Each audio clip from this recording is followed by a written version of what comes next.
Menangis, kita bicara menangis. Menangis ini fitrah manusia. Manusia itu memiliki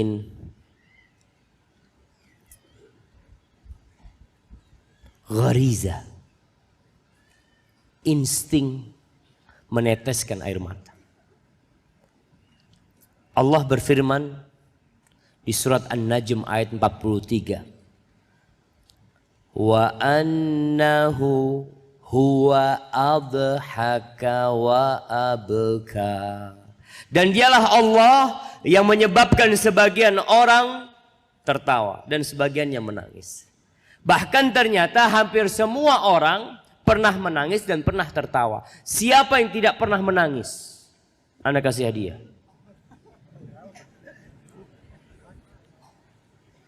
Jamaah. Baik, mungkin semua pernah menangis. Anda ganti pertanyaannya. Siapa yang tidak pernah tertawa?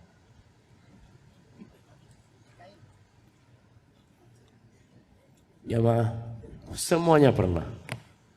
Allah sudah tetapkan. Apa kata Imam Al-Qurtubi ketika menafsirkan ayat ini? Beliau mengatakan qada asbab ad-dhahik wal buka. Allah yang menentukan sebab-sebab orang itu bisa tertawa dan yang lainnya bisa menangis. Kata Atha bin Abi Muslim, yakni afraha wa ahzan. Allah membuat sebagian orang bergembira, sebagian lainnya bersedih. Karena kegembiraan itu membuat antum tertawa. Dan kesedihan itu membuat antum menangis. Ahibati fillah. Tertawa dan menangis boleh-boleh saja. Tapi urusan menangis ini ada 10 macam. Ada 10 macam menangis. Antum tinggal lihat, antum pernah yang mana saja. Ada tangisan yang tercela. Ada tangisan yang mulia. Ada tangisan yang berpahala. Ada tangisan yang merupakan perbuatan nista. Kata Ibnul Qayyim dalam kitabnya Zadul Ma'ad fi Hadi Khairil Ibad. Perlu kita baca tuh. Zadul Ma'ad ini artinya bekal hari akhir yang membahas tentang petunjuk manusia atau hamba yang terbaik, Rasulullah sallallahu alaihi wasallam. Kata beliau yang pertama, bukaul khauf wal khasyah. Tangisan karena takut dan khawatir. Orang ketika takut meneteskan air mata. Takut apa saja. Ada yang takut petir, dia menangis. Ada yang takut ditinggal anaknya, dia menangis. Yang kedua, bukaur rahmah warriqah. Tangisan kasih sayang. Tangisan karena kasihan. InsyaAllah kita pernah. Yang keempat, bukaul mahabbah wasyauq. Tangisan cinta dan kerinduan. Pernah antum rindu sama orang tua antum? Ana di pesantren dulu sering nangis. Baru dapat 2 hari di pesantren mulai sudah nggak betah karena rindu sama ibu. Kadang-kala sama bapak kurang rindu karena suka dimarahin sama bapak. Tapi sama ibu rindu nangis. Kata ustadznya Syafiq, coba tahan 1 pekan. Kalau nanti tetap nggak betah ya sudah pulang. Setelah 1 pekan tetap kita terus menangis. Datang ke ustadz, udah nggak betah ustadz, mau pulang. Katanya ustadz tunggu lagi 2 pekan. Kalau nggak betah nanti pulang. Coba 2 pekan tetap nggak betah. Kata gue udah terakhir, tunggu 3 pekan. Kalau 3 pekan Nggak betah ya udah pulang. 3 pekan, Masya Allah, sudah lupa sama orang tua. Kita tuh kadang kala anak lupa sama orang tua. Di tengah malam orang tua kita menangis rindu sama kita. Kita nggak peduli sama orang tua kita. Itu tangisan kerinduan. Yang keempat ada bukaul farah was surur.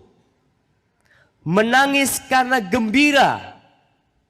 Pernah lihat antum orang gembira menangis? Pernah nggak jamaah? Nggak diketawain sama antum. Antum bahagia masa menangis. Itulah fitrah manusia. Muncul tanpa diundang. Air mata menetes di pipi. Gembira. Kenapa? Alhamdulillah lamaran anak diterima Ustaz. Kawin dan alhamdulillah. Gembira karena lamarannya diterima. Nah, ada orang yang seperti itu. Kemudian yang keberapa? Yang ke 5. Anda nggak ngitung ya ma. Karena Ibnu Qayyim nggak nyebutkan 1, 2, 3, 4, 5. Cuma dia sebutkan. Bukaul jaza' min wurudil alam wa adam ihtimalihi. Nangis karena kesakitan. Karena penyakit dia merintih sampai akhirnya menangis. Banyak orang-orang yang sakit karena menahan sakitnya, akhirnya keluarlah tetesan air mata tersebut. Kemudian bukaul huzn. Menangis karena sedih. Apa bedanya takut sama sedih? Ini apa jemaah? Nah, apa bedanya takut sama sedih? Anda kasih hadiah. Jamaah, masa antum nggak tahu? Takut dengan sedih. Antum menangis karena takut dan antum menangis karena sedih. Takut itu biasanya untuk masa depan. Sedih itu untuk masa lalu.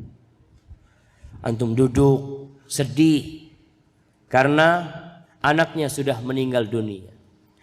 Antum menangis, meneteskan air mata takut karena anaknya nggak pulang-pulang di malam hari. Takut ada kejadian yang menimpa anak-anak.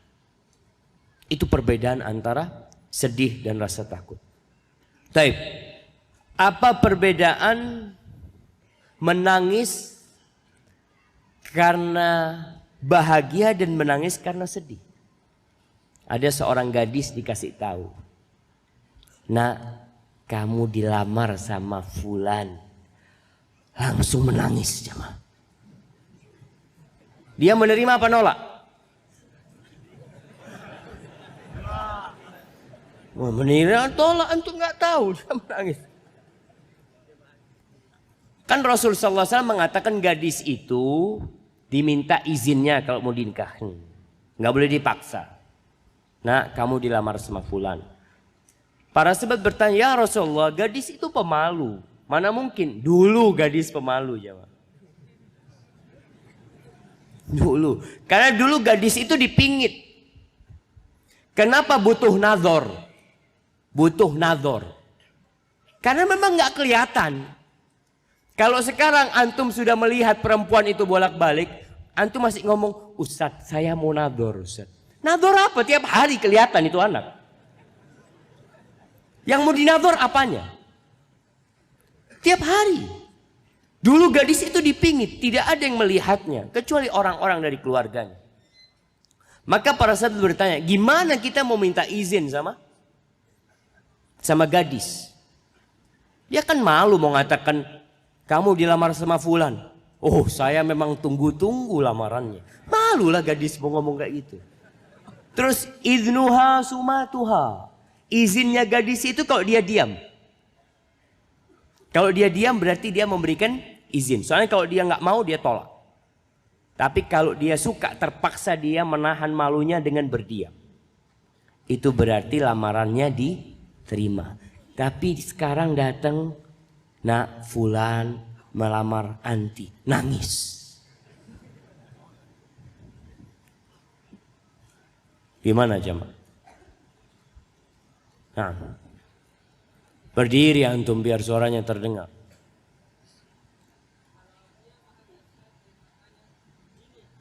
Masya Allah. Masya Allah, betul itu jemaah. Kasih yang besar buat antum hadiahnya. Betul tuh jemaah. Maka kalau ibu melihat anaknya menangis, pegang air matanya. Kalau dingin berarti bahagia dia jemaah. Kalau dia bersedih, panas air matanya jemaah. Antum bisa buktikan. Buktikan kepada siapa? Taib. Jadi memang disebutkan oleh Ibnul Qayyim, wa dam'atul huzni harah wal qalbu hazin. Tetesan air mata orang yang bersedih itu panas karena hatinya bersedih. Makanya ada istilah qurratu ain, penyejuk pandangan. Hatinya itu dingin jemaah. Kalau dia berbahagia. Taib. Yang keberapa sekarang? Ke-6. 6, 7, 8. Yang ke-7. Taib, yang ke-7. Bukaul khawr wadda'f. Menangis karena merasa lemah, gak bisa mengambil haknya. Dia bukan karena sakit, bukan karena sedih, tapi apa jemaah ya? Menahan emosi. Umpamanya dia dizolimin sama orang. Dia ingin balas dendam tapi gak mampu. Lalu apa? Menangis. Itu bukan karena sedih, bukan karena takut, tapi karena dia merasa lemah, kecewa, dia tidak bisa mengambil haknya. Kemudian yang ke-8. Bukaun nifaq. Menangisnya orang-orang munafik. Pura-pura menangis. Air matanya menetes tapi hatinya keras. Itu orang-orang munafik. Kemudian yang ke-9. Al-bukaul musta'ar wal musta'jar alaih. Tangisan pinjaman atau tangisan sewaan. Dulu jamaah, dulu itu ada tim menangis. Jadi ada penyewaan, disewakan. Kalau sekarang ada penyewaan kursi umpamanya. Dulu itu manusia disewakan khusus untuk menangis. Kapan? Kalau terjadi musibah. Jadi ada orang ditinggal mati oleh keluarganya. Dia gak tahan bersedih sendirian. Akhirnya dia nyewa orang untuk ikut menangis di rumahnya. Nangis, teriak. Dibayar. Pulang habis gitu. Ini. Sudah nangis tadi. Sudah saya 1 jam nangis tadi. Gaji. Nah, itu pada masa di mana orang-orang jahiliyah biasa meratap. Dan kita tahu setelah Islam gak boleh lagi meratapin orang mati. Kemudian yang terakhir. Bukaul muwafaqah. Nangis karena melihat orang lain nangis. Pernah antum ada fulan cerita ya, tahu-tahu antum ikut meneteskan air mata. Antum kenapa nangis? Ya nggak tahu, ngelihat fulan nangis akhirnya ana nangis. Sholat ketika malam Lailatul Qadar, suara imamnya bagus sekali. Dia meneteskan. Kenapa antum nangis? Imamnya nangis soalnya. Dia hanya ikut-ikutan menangis. Dan itu biasa jamaah. Antum, istilah zaman sekarang itu baper. Bawa perasaan. Ada orang menangis akhirnya antum ikut menangis. Di antara 10 macam menangis ini, yang mana yang diridhai Allah Subhanahu wa taala? Yang menangis karena takut kepada Allah Jalla Jalaluhu. Pernahkah kita duduk atau tidur rebahan, lalu kita meneteskan air mata karena takut kepada Allah Jalla Jalaluhu, atau karena rindu untuk berjumpa dengan Allah Azza wa Jalla? Jamaah rahimakumullah, di antara tangisan yang dibikin, tangisan kemunafikan, tangisan dusta, adalah tangisan saudara-saudaranya Nabi Yusuf alaihissalam. Antum ingat saudara-saudaranya Nabi Yusuf? Allah menceritakan di surat Yusuf ayat 16, setelah mereka konspirasi dan konspirasi mereka telah berhasil, mereka pulang ke rumahnya membawa bajunya Nabi Yusuf yang penuh dengan darah. Apa kata Allah? Waja'u abahum isya'an yabkun. Mereka datang di waktu Isya dalam kondisi menangis. Menangisnya masuk yang mana? Dusta. Air matanya menetes tapi hatinya keras. Bahkan mereka bergembira atas kepergian Nabi Yusuf alaihissalam. Ada tangisan dosa. Tangisan dosa ini menangis karena artis yang dia cintai mati. Saya itu suka sama pemain bola, Ustaz. Orang kafir. Mati, Ustaz. Sedih banget, Ustaz. Tapi menangis karena kucingnya mati. Masuk yang mana? Dimasukkan ke koran, bela sungkawa, telah meninggal dunia kucing kesayanganku. Sekarang jamaah orang berlebih-lebihan. Tapi kalau menangis karena sedih hewan piaraannya meninggal dunia, itu menangis yang biasa. Menangis karena kesedihan. Kita akan berbicara tentang menangis karena takut kepada Allah Jalla Jalaluhu. Rasulullah sallallahu alaihi wasallam pernah bersabda di hadapan para sahabatnya, mengatakan, "Lau ta'lamuna ma a'lam la dhahiktum qalilan wa la bakaitum katsira." Kalau kalian tahu apa yang aku ketahui, kalian niscaya akan sedikit tertawa dan banyak menangis. Tapi kita nggak tahu apa yang diketahui Nabi alaihissalam. Kebesaran Allah Azza wa Jalla, keagungan Allah, kebaikan Allah kepada kita, pengawasan Allah terhadap kita, besarnya azab Allah, dahsyatnya siksaan Allah Jalla Jalaluhu. Itu yang membuat Nabi jadi menangis. Dan beliau mengatakan, wala ma taladzattum 'alal furush. Kalian gak akan bisa bersenang-senang di atas ranjang kalau kalian tahu apa yang aku ketahui. Kalau ada yang berpikir Nabi banyak istrinya, naam. Tapi Rasulullah sallallahu alaihi wasallam bukan berpikir untuk bersenang-senang saja. Bahkan beliau lebih banyak takutnya kepada Allah. Kita akan lihat nanti bagaimana Rasulullah sallallahu alaihi wasallam menangis. Allah menceritakan penghuni surga. Aisyah ketika baca ayat ini menangis radhiyallahu taala anha.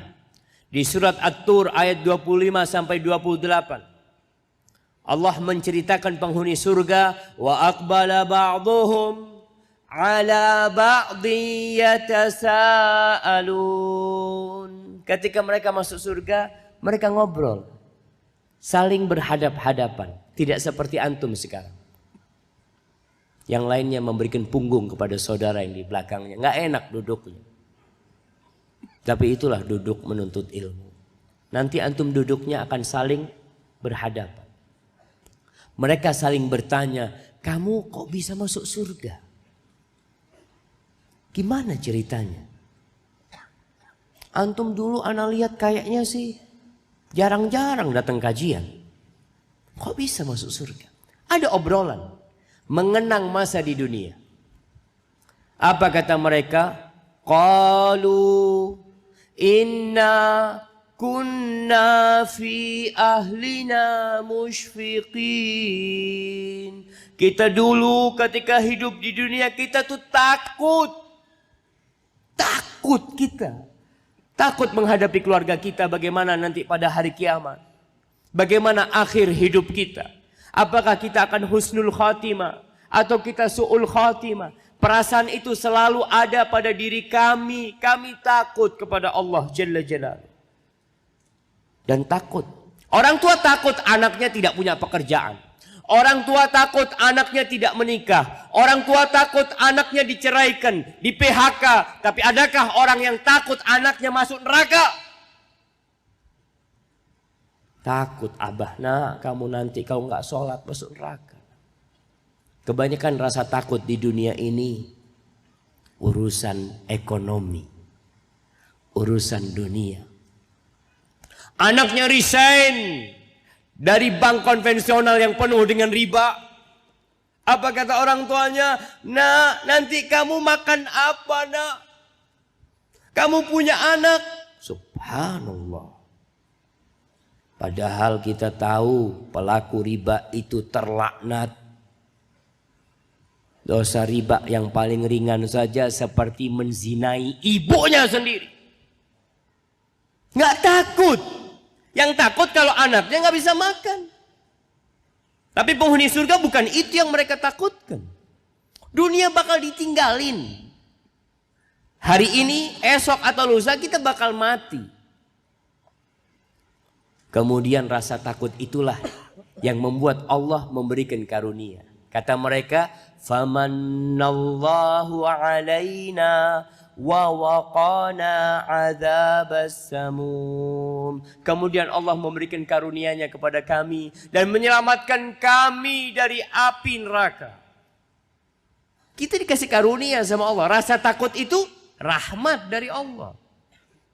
Sehingga membuat antum meninggalkan yang haram dan melaksanakan ketaatan. Inna kunna min qablu nad'uuhu innahu huwal barrur rahim. Ketika kita hidup di dunia kita selalu minta sama Allah, memohon kepada Allah, bermunajat kepada Allah. Sesungguhnya Allah itu maha baik dan maha pengasih. Itu jamaah. Rasa takut inilah yang kita perlu tumbuhkan di dalam hati kita. Rasa takut yang membuahkan tetesan air mata. Takut dengan masa depan. Bukan hanya sedih dengan masa lalu.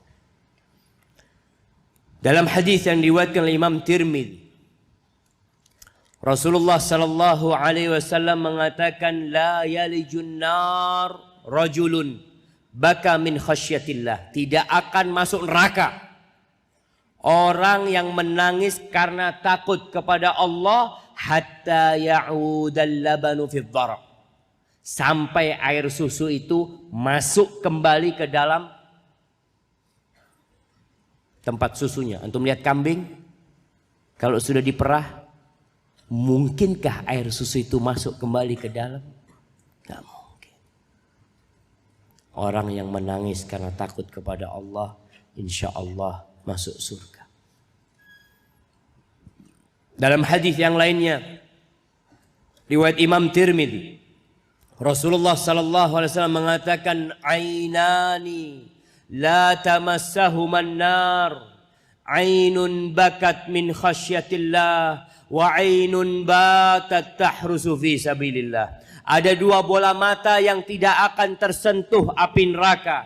Nyentuh aja tidak. Apalagi masuk neraka. Nyentuh aja enggak. Yang pertama, bola mata yang menangis karena takut kepada Allah. Yang kedua, mata yang begadang. Terbuka matanya, enggak tidur. Karena menjaga jalan-jalan Allah. Sekarang orang begadang ngapain? Nobar. Jam 3 malam nobar. Jam 2 nobar. Waktu mustajabnya doa. Ketika Allah tak turun ke langit dunia. Allah mengatakan hal min sa'ilin fa'utiyah. Ada yang mau minta sama aku kasih, kata Allah. Hal min mustaghfirin fa'aghfirullah. Ada yang mau memohon ampunan kepadaku, aku ampuni. Ketika itu sebagian kita sibuk nobar, nonton bola. Hanya 2 mata yang akan dijaga, yang menangis karena takut kepada Allah, dan yang begadang karena menjaga jalan-jalan Allah ketika berjihad di jalan Allah. Masih banyak keutamaan lain buat orang yang menangis karena takut kepada Allah. Salah satunya di hadis tentang 7 golongan yang akan mendapatkan naungan di sisi Allah Subhanahu wa taala. Sab'atun yudhilluhumullah fi dhilli yauma la dhilla illa dhilluh. Pada hari tidak ada naungan kecuali naungan Allah. Ada 7 golongan yang akan mendapatkan naungan Allah. Salah satunya wa rajulun dzakarallaha khalian fafadat 'aina. Dan seorang yang mengingat Allah sendirian. Sendirian, gak ada orang. Para ulama bicara ketika mensyarah hadis ini, bisa jadi dia menangis ketika banyak orang, tapi dia merasa sendirian sama Allah Jalla Jalaluhu. Dia tidak memandang itu manusia. Dia merasa bersendirian sama Allah, kemudian dia merasa banyak dosa yang dia lakukan, terlalu banyak nikmat yang Allah berikan kepada kita. Lalu dia menangis, atau memang sendirian di dalam kamarnya. Dia kunci kamarnya. Tidak ada yang tahu apa yang dia lakukan di dalam kamar. Dia hamparkan sejadahnya.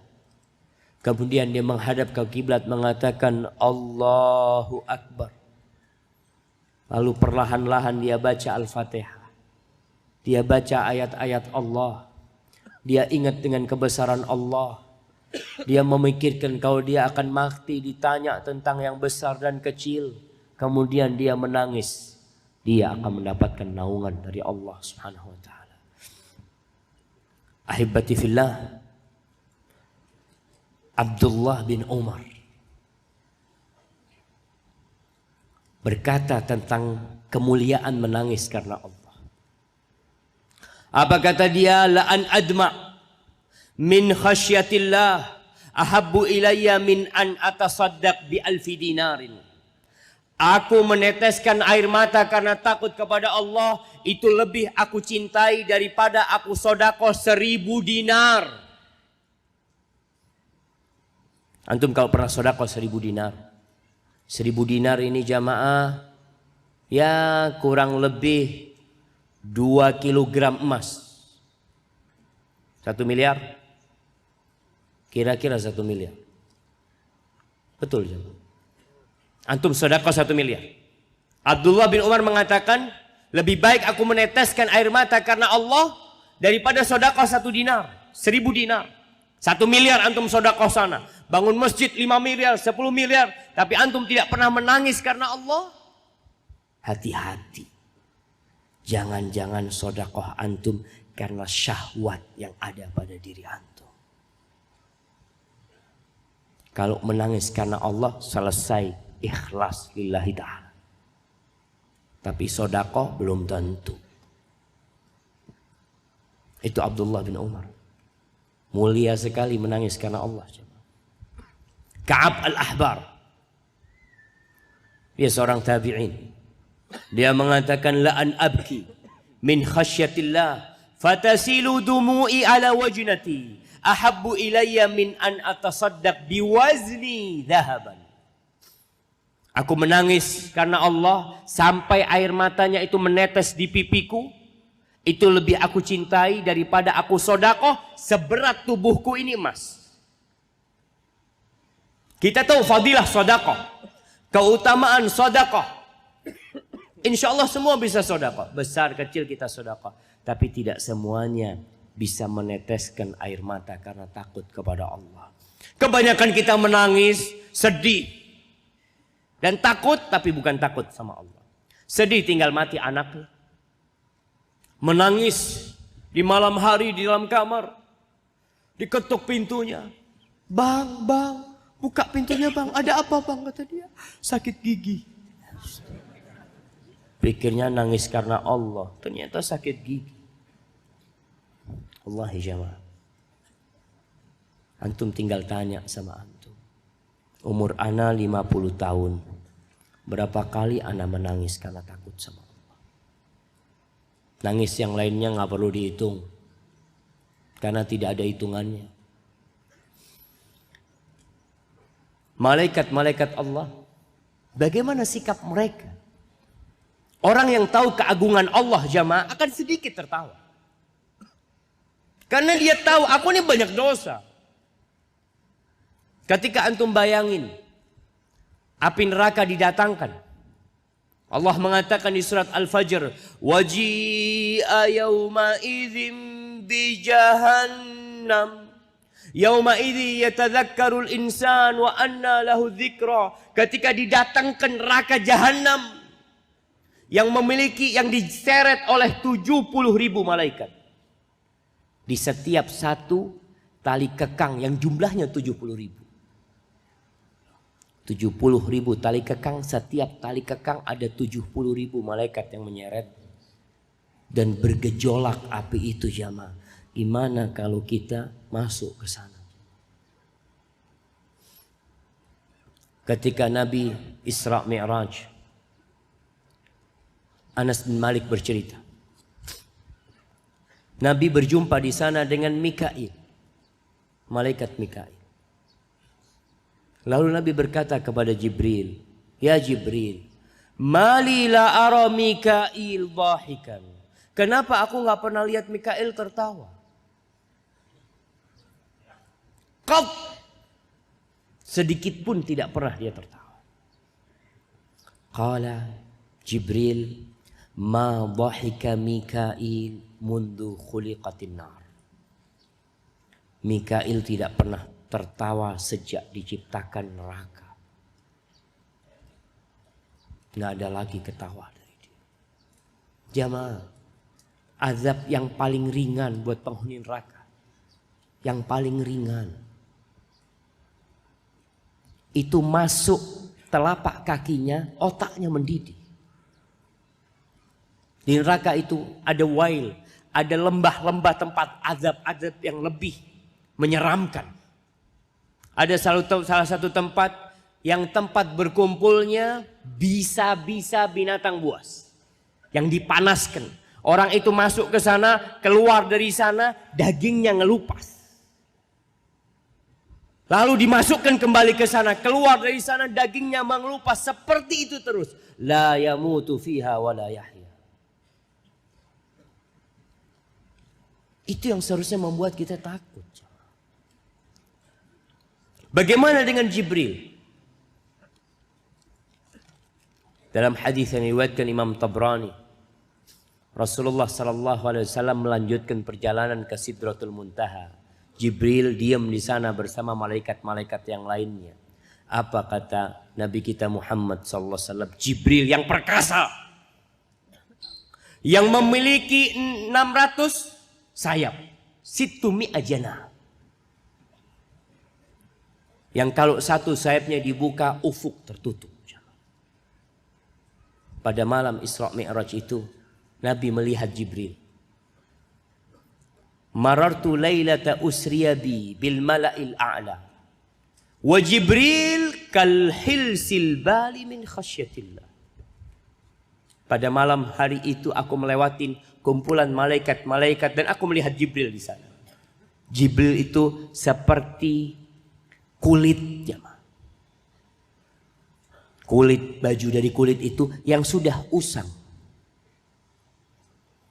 Mana gagahnya Jibril, mana agungnya Jibril. Nggak ada apa-apa, dia tuh makhluknya Allah. Sehingga kalau ada yang merasa besar, karena jabatannya, karena kedudukannya, karena kekayaannya. Wallahi dunia dan isinya ini tidak lebih dari satu sayap nyamuk. Lalu apa yang membuat engkau merasa besar? Badanmu yang gagah, jabatanmu yang tinggi, hartamu yang banyak. Allah perintahkan air laut untuk muntah ke daratan 1 menit. Bukan hanya antum, bukan hanya keluarga antum, satu kota ujung pandang Makassar ini hilang. Lalu antum merasa besar. Jamaah, tiap hari dosa itu dilakukan di muka bumi Allah ini. Tempat-tempat kemaksiatan, orang-orang yang tidak sholat, orang-orang yang tidak peduli dengan agama, terus berjalan di muka bumi. Tinggal tunggu waktunya. Jangan menunggu azab Allah turun. Kita perlu memperbaiki diri. Rasulullah sallallahu alaihi wasallam menangis. Abdullah bin Mas'ud radhiyallahu taala anhu berkata, pada suatu hari Rasulullah sallallahu alaihi wasallam mengatakan kepada aku, "Iqra alayya al-Qur'an."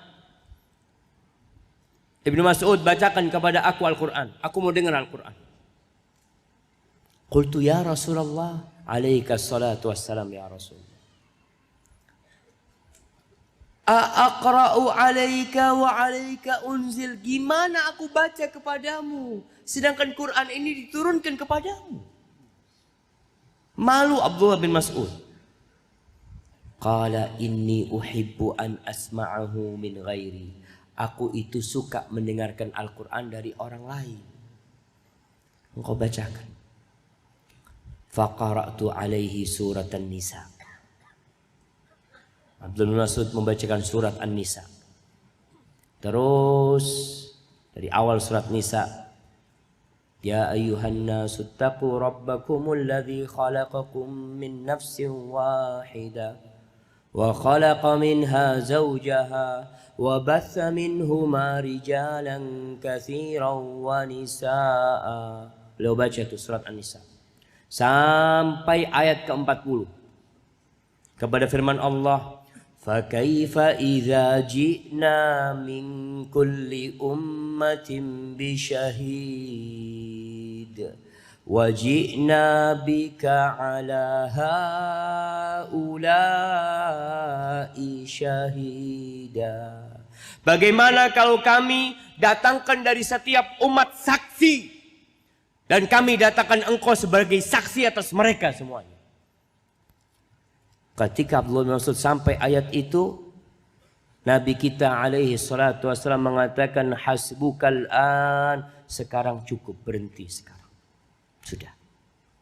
Faltafattu ilaihi fa idza ainahu tadrifan. Aku lihat Nabi SAW. Ternyata air matanya meneteskan air di pipinya. Sallallahu ala nabi wasallam. Itu Nabi jemaah. Takut. Peristiwa lain. Kita ini sering baca Quran, tapi nggak paham. Maka berusahalah untuk memahaminya. Ada orang yang kalau sholat sama imam, suaranya bagus, dia bisa ikut menangis. Takut.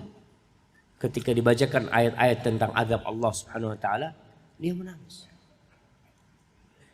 Antum sholat malam sendiri nggak menangis. Kenapa? Karena suara antum ngajinya nggak bagus. Qul huwallahu ahad, Allahu samad, lam yalid wa lam yulad wa lam yakul lahu kufuwan ahad. Allahu akbar. Subhana rabbiyal azim. Allahu akbar.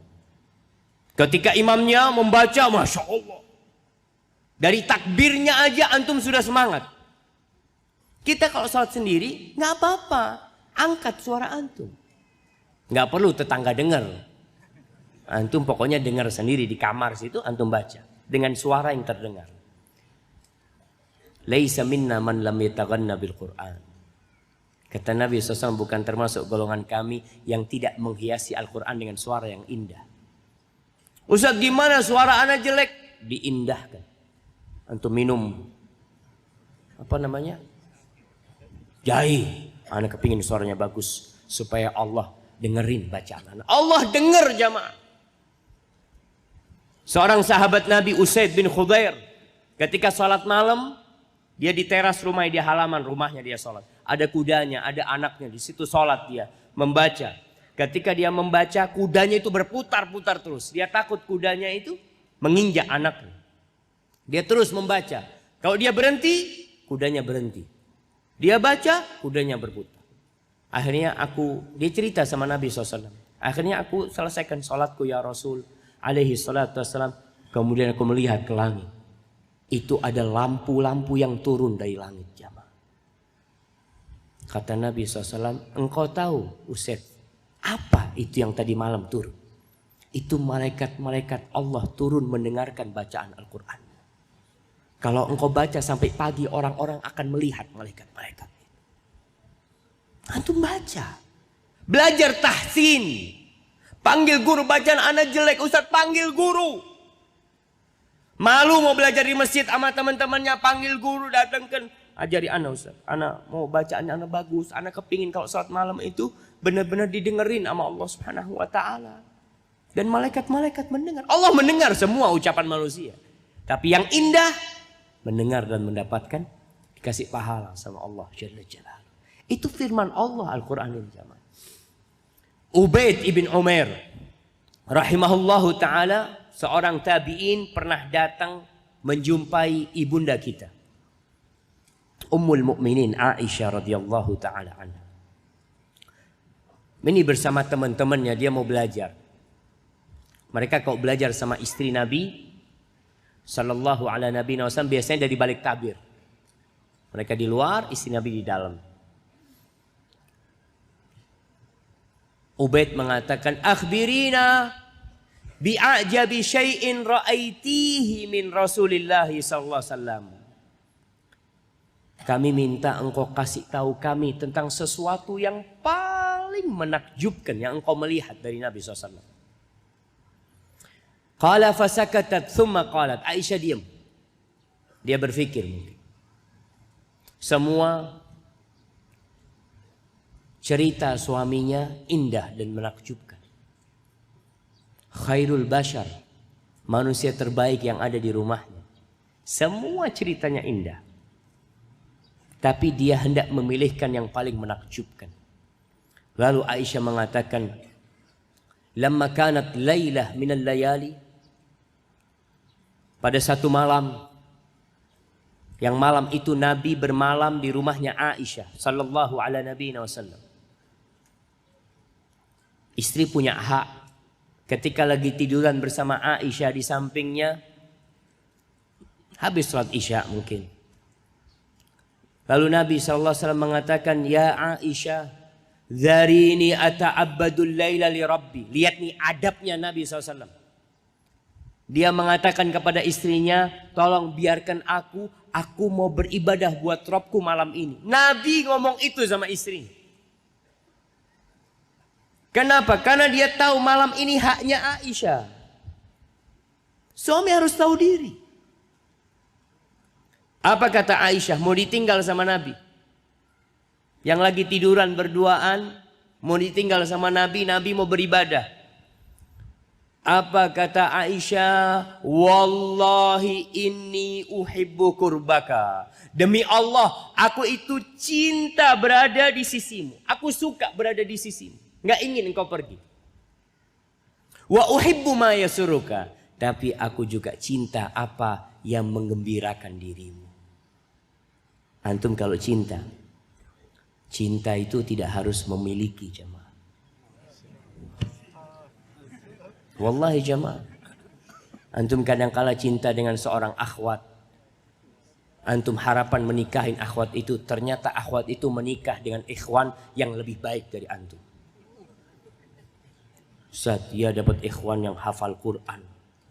Alhamdulillah. Cinta tidak harus memiliki. Kalau itu menjadi kebahagiaan dia, silahkan. Antum doakan. Aisyah, dia ingin dekat sama Nabi SAW. Tapi dia juga cinta apa yang membuat kekasihnya berbahagia. Apa saja yang kau cintai, aku suka. Faqama wa fatatahhar thumma qama yusalli. Nabi SAW bangun, beliau ambil wudu, kemudian beliau berdiri sholat. Qalat falam yazal yabki hatta balla hijrahu. Kemudian beliau dalam kondisi duduk, beliau menangis. Sampai pangkuannya itu basah. Dengan tangisan Nabi SAW. Wa kana jalisan. Falam yazal yabki sallallahu alaihi wasallam hatta balla lihyatahu. Beliau terus menangis sampai jenggotnya yang basah. Dengan air matanya. Thumma baka hatta ballal ard. Kemudian beliau terus menangis sampai tanah yang di depan Nabi SAW itu basah. Dengan tetesan air mata Nabi. Mereka dulu nggak kayak orang sekarang pakai sejadah, pakai karpet. Enggak. Mereka pakai tanah rumah Nabi SAW. Sampai tanah itu basah. Faja'a Bilal yu'dhinuhu bis-shalah. Bilal datang mau ngasih kabar kalau sudah masuk waktu sholat. Dia minta izin. Ketika dilihat sama Bilal, Nabi nangis. Apa kata Bilal? Ya Rasulullah, tabki. Wa qad ghafarallahu laka ma taqaddama min dzambika wa ma ta'akhkhar. Ya Rasul, engkau menangis. Padahal dosamu sudah diampuni. Dosamu yang masa lalu dan yang akan datang sudah diampuni Nabi. Lalu kenapa engkau masih menangis? Qala afala akun abdan syakura.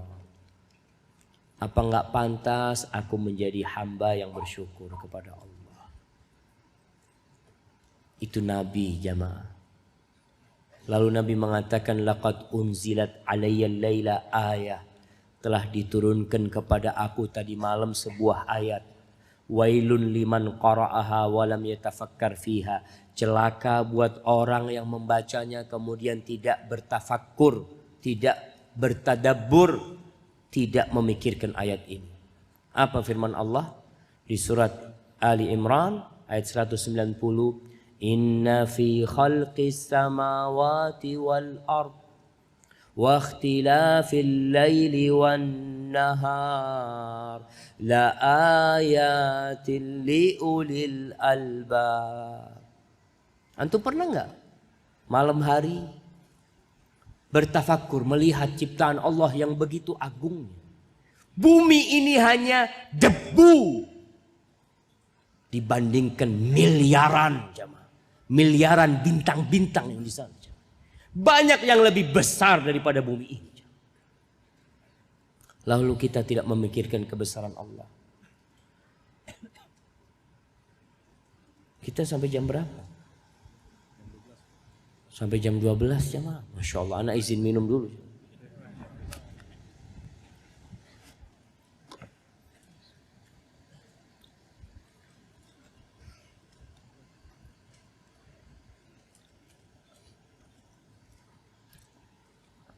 Alhamdulillah. Abdullah bin Amr bin As.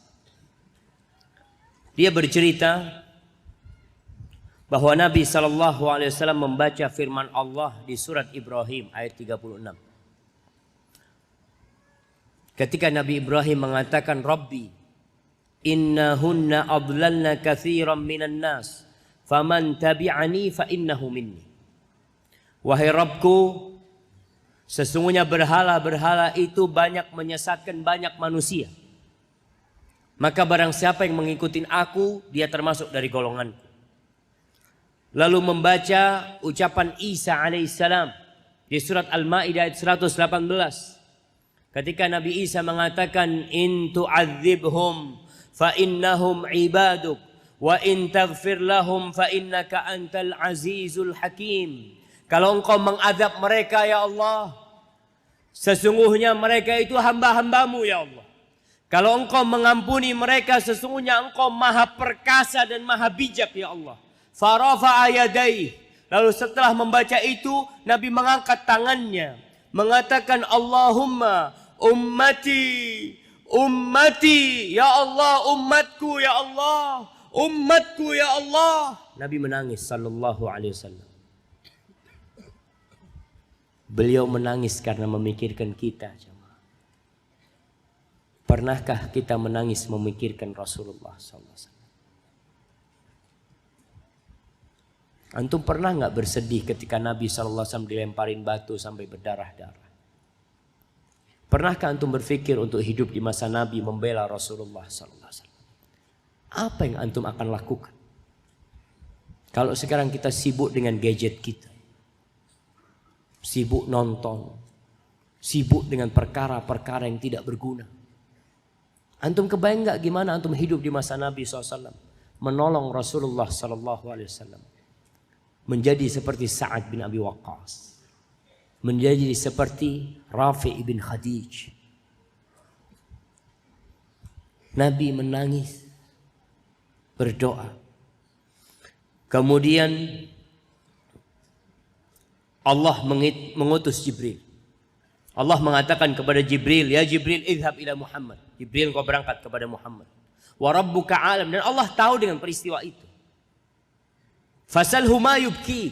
Tanyakan kepada dia, apa yang menyebabkan kau menangis? Maka Jibril datang menjumpai Nabi kita Muhammad SAW. Lalu ditanya, kenapa engkau menangis? Karena umatku. Aku minta umatku diselamatkan dari api neraka. Kemudian Jibril berangkat kepada Allah dan Allah sudah tahu. Lalu Allah mengutus Jibril kembali. Ya Jibril, idhab ila Muhammadin faqul inna sanurdika fi ummatika wala nasu'u. Sampaikan kepada Muhammad Jibril. Sampaikan kepada dia kalau kita akan membuat dia ridha dalam urusan umatku. Dia tidak akan kecewa tentang urusan umat. Ahibati fillah. Begitu Nabi SAW memikirkan kita menangis. Ummati, ummati. Nanti ketika di padang mahsyar, ketika semua Nabi tidak ada yang bisa meminta kepada Allah Jalla Jalaluh, miliaran manusia itu datang kepada Nabi kita Muhammad SAW. Setelah Nabi Adam, Nabi Nuh, Nabi Ibrahim, Nabi Musa, Nabi Isa, semua angkat tangan. Orang-orang datang kepada Nabi kita Muhammad SAW. Mereka minta tolong, ya Rasulullah. Tolong mintakan kepada Allah agar Allah menyelesaikan urusan kita. Siapa yang menyelesaikan? Nabi kita Muhammad SAW.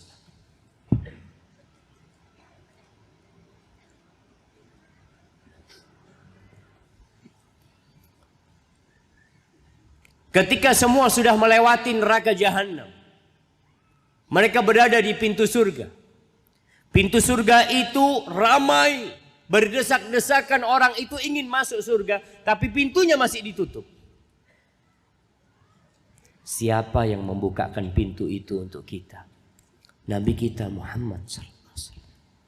Beliau cerita, fa'ati babal jannah. Aku datengin pintu surga. Aku ketuk pintu surga. Lalu ada suara dari dalam bertanya, man? Siapa? Aku mengatakan Muhammad. Beliau tidak mengatakan Rasulullah. Lah. Beliau mengatakan Muhammad. Antum tuh harus belajar tawadhu dari Nabi SAW. Kalau kenalan sama orang, siapa? Dokter Syafiq. Malu-maluin. Ustadz Fulan, nggak perlu. Siapa? Sebutkan namanya. Siapa? Haji 3 kali. Haji 3 kali. Urusan haji 3 kali. Nggak perlu pakai H ketika kenalan sama orang. Rasulullah SAW mengatakan Muhammad. Apa kata malaikat di sana? Umirtu, aku disuruh nggak boleh bukain pintu surga ini kecuali engkau yang pertama kali masuk. Sallallahu ala nabiyina wasallam. Nabi masuk, baru kita bisa masuk. Yang mau selamat, ikut siapa? Ikut Nabi. Jangan ikut anak. Jangan ikut Ustaz Fulan, Kiai Fulan. Tidak. Ikutin Nabi sallallahu alaihi wasallam. Semuanya menyeru agar kita mengikuti Rasulullah sallallahu alaihi wasallam. Antum mau lihat bagaimana para sahabat Nabi menangis. Ketika Nabi sallallahu alaihi wasallam berceramah, berpidato. Ini Anas bercerita tentang tadi yang kita bacakan, lau ta'lamuna ma'alam. Kalau kalian tahu apa yang aku ketahui, pasti kalian akan sedikit tertawa dan banyak menangis. Anas menceritakan ketika itu para sahabat Nabi radhiyallahu taala anhum, mereka menutupin wajah mereka, menangis semuanya di Masjid Nabawi. Ketika itu mereka teringat dengan kebesaran Allah dan dengan syukur kita yang masih sedikit.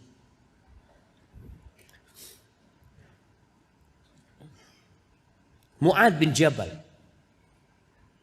suatu hari menangis. Nangis dengan tangisan yang dahsyat. Lalu orang tanya, kenapa engkau menangis? Engkau mengeluh kenapa, sakit atau apa? Qala, li'anna Allah azza wa jal qabata qabdataini. Allah itu menggenggam dua genggaman. Wahidatan fil jannah wal ukhra fil nar.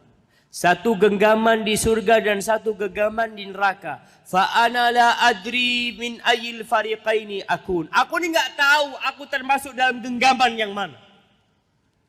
Siapa yang tahu antum itu masuk surga atau neraka? Antum yakin antum masuk surga? Mu'ad aja takut. Hasan al-Basri, seorang tabi'in yang begitu zuhud. Memang jamaah, orang tuh semakin kenal sama Allah semakin takut. Bukan semakin meremehkan. Hasan al-Basri mengatakan ketika dia menangis ditanya, kenapa engkau menangis? Akhaf ayyatrahanillah ghadan finnar wala yubali. Aku takut besok Allah melemparkan aku ke neraka dan Allah nggak peduli sama aku. Ada orang-orang yang nggak diajak bicara sama Allah, nggak dilihat sama Allah, nggak disucikan sama Allah. Semoga kita tidak termasuk dari mereka. Suatu hari Abdurrahman bin Auf, ini ceritanya Sa'ad. Dari ayahnya dia menceritakan Abdurrahman bin Auf. Suatu hari dia duduk, didatangkan makanan buat dia. Bersama-sama sahabat-sahabat. Lalu kata Abdurrahman bin Auf, qutila Mus'ab bin Umair wa kana khairan minni. Mus'ab bin Umair terbunuh dan dia lebih baik dari aku. Falam yujad lahu ma yukaffanu bihi illa burdah. Enggak ada kain yang bisa mengkafani Mus'ab, padahal dia lebih baik dari aku. Kafannya enggak cukup untuk menutup seluruh tubuhnya Mus'ab. Kalau ditarik ke kakinya, ke kepalanya kelihatan. Ditarik ke atas kakinya kelihatan. Mus'ab lebih baik dari aku. Wa qutila Hamzah wa huwa khairun min. Hamzah terbunuh dan Hamzah lebih baik dari aku. Sama juga. Kafannya nggak cukup. Atau orang lain dari sahabat Nabi sama nggak cukup. Laqad khasyitu an yakuna qad ujilat lana thayyibatuna fi hayatina dunya. Aku tuh takut. Kita ini termasuk orang-orang yang kenikmatannya disegerakan di dunia. Di akhirat nggak dapat apa-apa. Apa kita nggak takut sekarang kita ini hidup nikmat jemaah. Antum mau sholat nggak ada yang ganggu, mau makan tinggal makan. Ada kipas angin, ada AC, ranjang yang begitu nikmatnya, ranjang yang antum tidurin itu. Tidak pernah dinikmatin oleh Rasulullah SAW dan para sahabat. AC yang kita nikmatin sekarang. Pernah Nabi SAW merasakan itu di rumah? Nggak ada. Lalu Abdurrahman setelah ngomong itu, dia menangis. Ahibati fillah, apa saja yang membuat hati itu keras sehingga tidak menangis? Yang pertama, kita perlu belajar bagaimana kita menjadikan hati kita ini lembut. Mendengarkan nasihat, meneteskan air mata. Ada orang yang hatinya keras.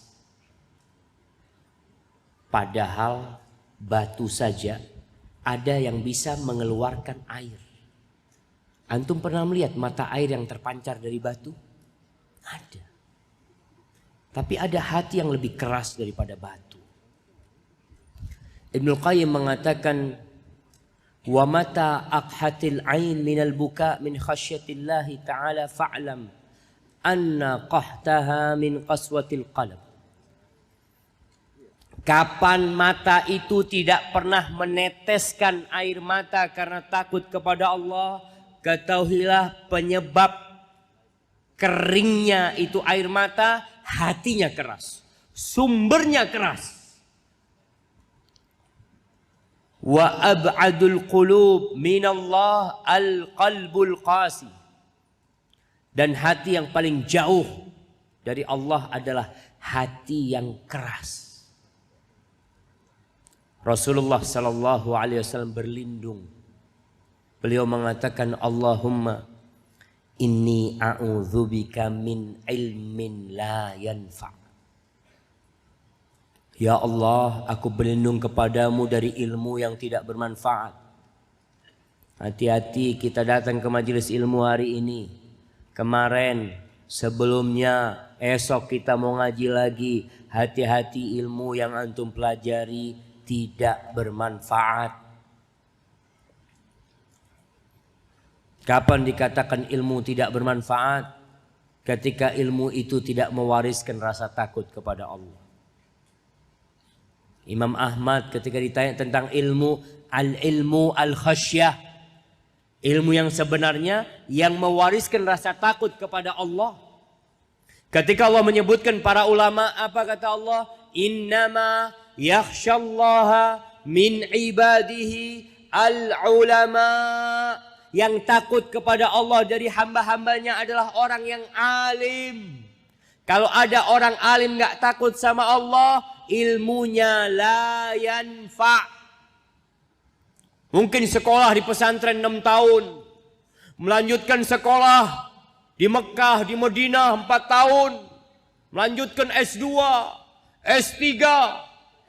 Tapi kalau ilmunya tidak membuat antum jadi takut makan haram, takut berucap yang dosa, maka ilmu itu tidak bermanfaat. Antum baca doa ini. Nabi aja baca. Yang kedua, wa min qalbin la yakhsha.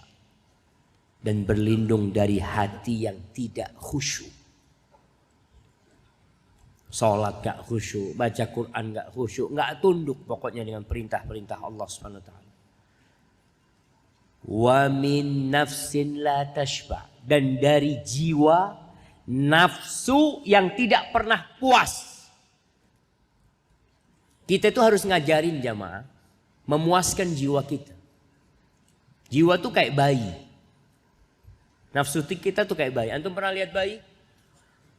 Bayi itu nyusu sama ibunya berapa tahun? 2 tahun. Kalau sama ibunya nggak dipisah, dia nyusu nggak sampai umur 5 tahun? Nyusu. Ada bayi yang 3 tahun masih nyusu. Kenapa? Karena ibunya tidak memisahkan. Tapi bagaimana seorang ibu berani menyapih anaknya? Dibiarkan anak itu menangis. Nggak dikasih susu sama ibu.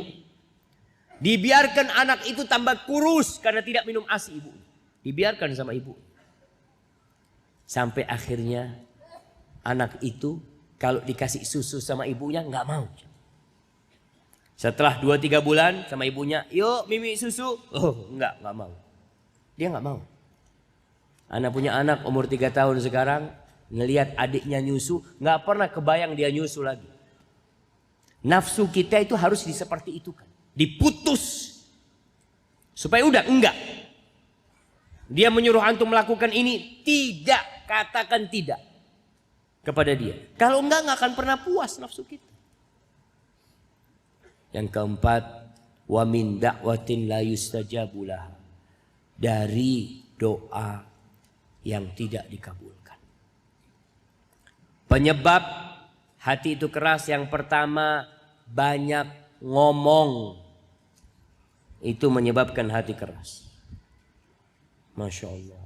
Kenapa dari tadi naik turun, naik turun? Ya udah diturunin aja. Kalau sinyalnya nggak ada. Kesian antum akhirnya nggak dengerin ceramahnya Ustaz, mikirin sinyal di sana. Nanti komplain sama Telkomsel di sini. Nah. Jamaah, kasratul kalam, banyak ngobrol. Ngobrol kerjanya, habis isya ngobrol. Di kantor ngobrol. Sekarang ngobrol di HP. WhatsApp. WhatsApp itu ngobrol. Ngobrol sana ini itu dan subhanallah jamaah ya. Ana kalau baca grup, ana baca sebentar ya. 2-3 menit. Itu tangan gak berhenti jamaah. Turun lagi. Turun lagi. Astagfirullahaladzim. Soalnya grup gak dibuka 3 hari. Itu ada berapa pembicaraan. Tinggalkan sudah. Ngobrol boleh. Antum ngobrol sama teman-teman punya waktu. Antum ngobrol, ana mau ngobrol paling lama 1 jam. Selesai. Setelah itu antum baca Quran. Baca Quran, kalau ngobrolnya 1 jam, baca Qurannya berapa jam? 5 menit. Alhamdulillah, alhamdulillah. Ini yang banyak terjadi. Kita tuh banyak ngobrol. Makan ngobrol, mau tidur ngobrol. HP-nya sekarang pegang terus. Coba sekali-kali latihan gak buka HP. Antum ngomong sama istri antum, tolong HP-nya disembunyikan. Berapa hari? 1 pekan. Antum seperti tahu layang-layang yang putus talinya?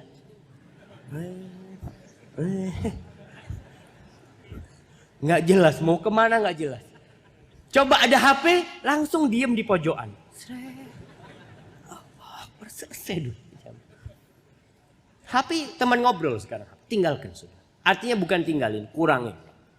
Kurangin ngobrol itu. Apalagi kalau ngomongnya itu qila wa qala. Katanya dan katanya. Berita itu termasuk qila wa qala. Ditemukan bocah tersesat untuk menonton gitu. Dan alhamdulillah bapaknya sudah datang. Terus antum dapat apa? Dapat apa? Nggak dapat apa-apa. Berita fulan naik sepeda motor ditilang sama polisi. Oh iya. Terus dapat apa? Nggak dapat apa-apa. Maka kurangin. Volume melihat berita dikurangin. Tonton berita yang diperlukan. Antum perlu berita apa hari ini? Ustadz, ana perlu berita harga emas berapa hari ini.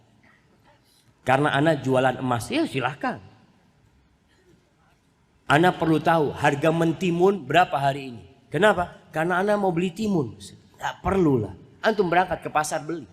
Gak usah cari berita harga timun berapa. Kasratul kalam. Itu yang akhirnya membuat hati keras. Yang kedua, kita tuh punya perjanjian sama Allah. Ada orang yang membatalkan kontrak sama Allah. Biasanya hatinya keras. Kontrak kita sama Allah itu apa? Kita mengatakan dalam sayyidul istighfar, Allahumma anta rabbi wa ana abduka wa ana ala ahdika wa wa'dika mastata'tu. Aku punya kontrak sama Engkau ya Allah. Aku hambamu. Kadangkala kita itu merusak kontrak kita dengan berbuat maksiat dan meninggalkan kewajiban. Hati akan keras jemaah. Antum ketika melanggar kontrak di kantor, antum berpikir bos nggak tahu. Tapi ketika antum melanggar kontrak sama Allah, Allah tuh ngeliat antum. Maka akhirnya hati antum keras karena meremehkan Allah Jalla Jalaluhu. Sebagian ulama mengatakan jangan melihat kepada kecilnya dosa. Tapi lihatlah kepada siapa engkau berbuat dosa. Bahkan Nabi SAW mengatakan, Iyakum wa muhaqqaratiz dzunub. Kalian hati-hati dengan dosa yang diremehkan.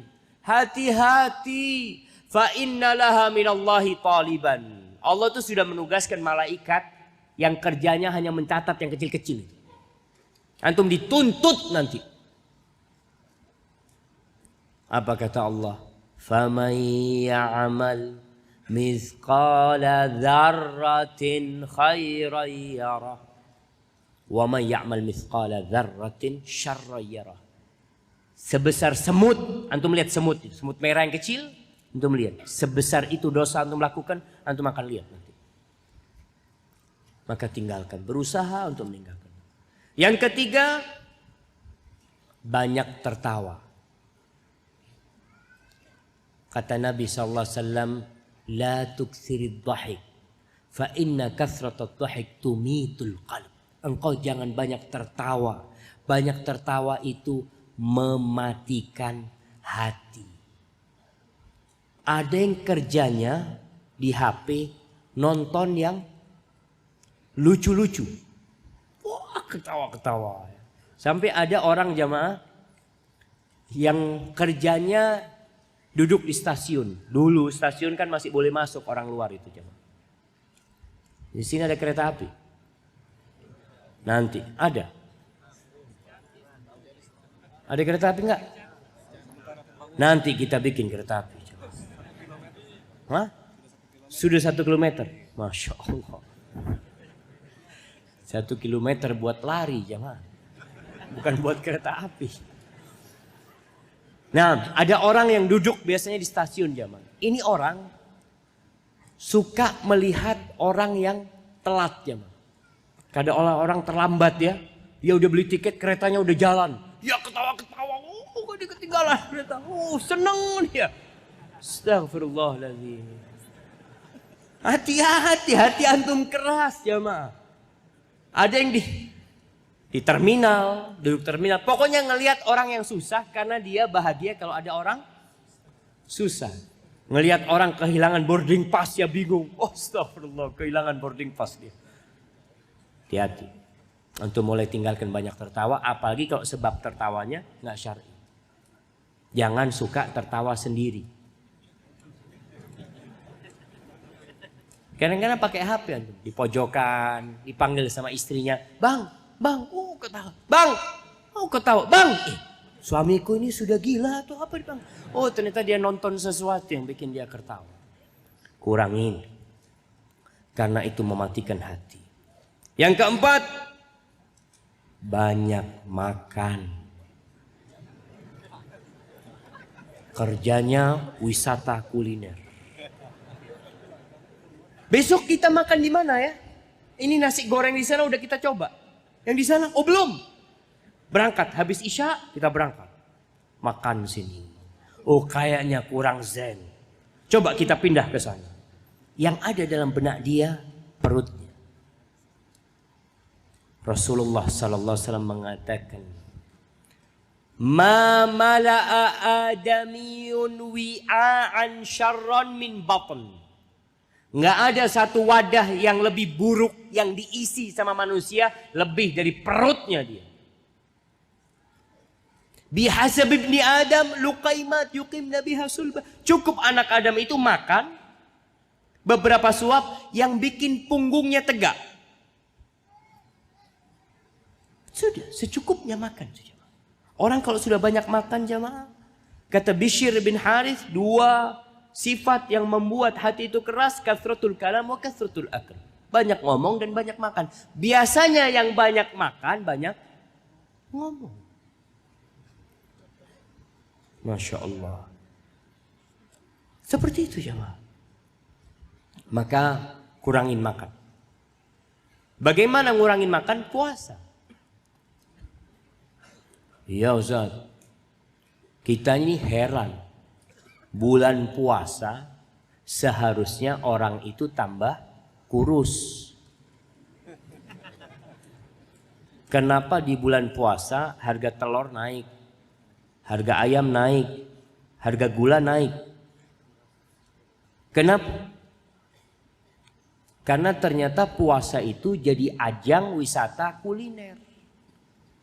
Antum bisa lihat kalau mau berbuka sore hari itu, yuk ngabuburit, naik motor, cari malam. Di mana malam dicari? Pokoknya nanti, tahu-tahu malam nanti kita dapat malam. Datang belanja ini, kolak ya.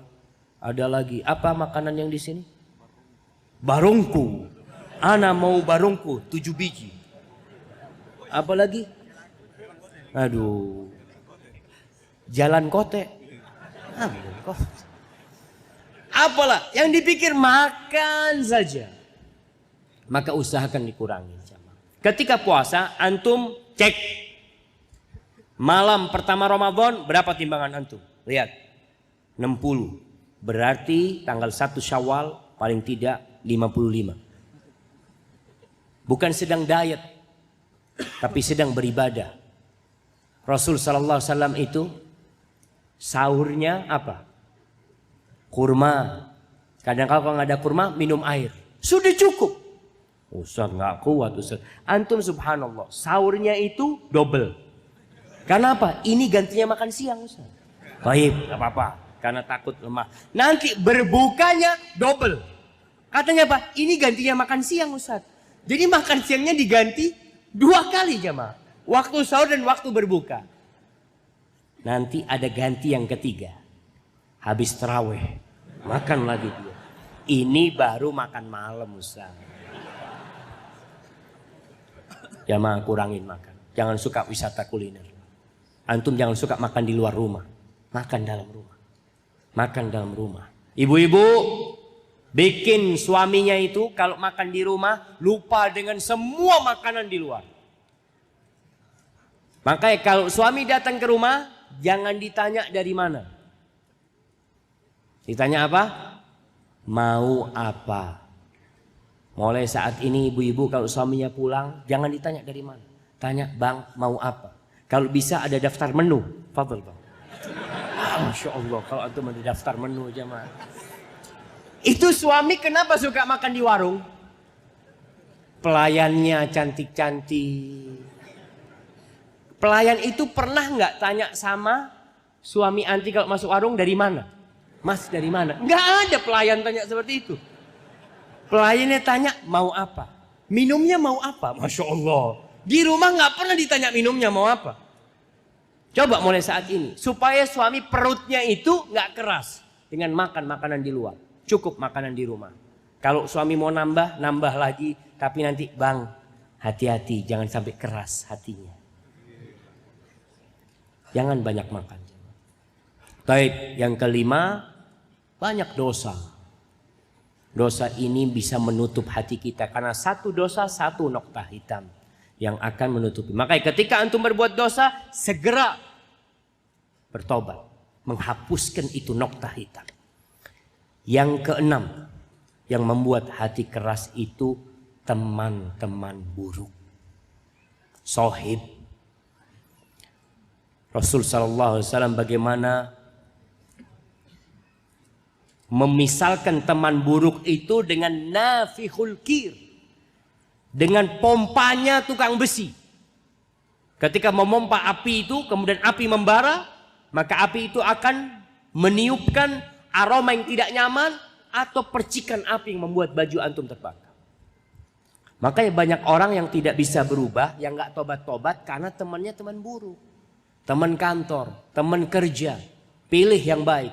Kalau antum melihat Ustaz teman-teman anak di kantor ini kok kayaknya ngajak anak kepada maksiat, tinggalkan. Cari teman yang lain. Kalau waktunya ngobrol istirahat, antum berangkat ke musola, sholat duha. Kalau mereka ngobrol obrolannya kadang-kala nggak bermanfaat, antum bawa makanan dari rumah. nggak perlu makan di warung. Kita harus menciptakan suasana yang mendukung kita untuk beriman kepada Allah SWT. Adapun sebab-sebab hati itu menjadi lunak, yang pertama adalah mengenal Allah dengan nama-namanya, dengan sifat-sifatnya, dengan perbuatan Allah. Antum baca Al-Quran, antum baca Asma'ullahul Husna. Itu yang kedua, membaca Al-Quran Karim dan mentadabburinya. Kemudian yang ketiga, banyak zikir. Banyak mengingat Allah Subhanahu wa taala. Jadikan waktu-waktu luang antum itu untuk mengingat Allah. Baca subhanallah walhamdulillah wa la ilaha illallah Allahu akbar. Baca la ilaha illallah wahdahu la syarikalah lahul mulku wa lahul hamdu wa huwa ala kulli syai'in qadir. Yang keempat, banyak ketaatan. Tambahin amalan sunnah antum. Antum cuma sholat 5 waktu nggak pernah nangis, tambahin yang sunnah. Yang sunnah masih belum bisa nangis, antum tambah lagi dengan sunnah yang lain. Untuk yang sudah qobliyah ba'diyah, tambahin dengan duha. Udah duha usah tambahin sholat malam. Sudah usah, tapi kok masih belum bisa menangis. Ya, mungkin sodakohnya ditambahin. Apa saja, perbanyak amal soleh. Yang kelima, mengingat kematian. Dan melihat orang-orang yang mau mati. Antum datang, ada orang nazak, sakit keras datang, melihat dia. Oleh karena itu jamaah, sekarang ini memang keranda itu nggak bikin orang takut. Dulu, ini bicara tradisi ya. Di masa Nabi SAW, keranda itu nggak ada tutupnya.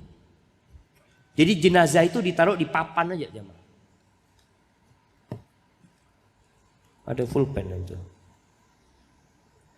Nah, baik. Jadi diangkat di atas papan seperti ini, nggak ada tutupnya. Jadi orang kampung itu ngelihat jenazahnya, sehingga dia melihat goyang-goyang gitu, wah mau jatuh atau apa. Dia takut. Kemudian di masa para sahabat ada perubahan sedikit. Yang perempuan dikasih tutup. Yang perempuan dikasih tutup. Karena dulu katanya di Habasyah itu kalau perempuan dikasih tutup. Tapi biasanya tutupnya cuma separuh jamaah. Ditutupin separuh sehingga masih kelihatan kepalanya dia. Cuma bagian ke bawah tubuhnya itu. Supaya tidak nampak. Itu perempuan demi menghormati para wanita ketika meninggal dunia. Itu membuat kita jadi ingat kematian. Hatinya jadi lembut. Antum datang ziarah kubur. Datang. Ketika antum merasa hatinya keras, udahlah berangkat sama istri antum. Apa yuk kita berangkat yuk jalan-jalan. Kemana bang? Ayolah jalan-jalan sama. Bawa ke kuburan. Bang, ini mau ngapain di sini bang? Iya, hati abang lagi keras ya. Yuk kita ziarah ke kuburan abah.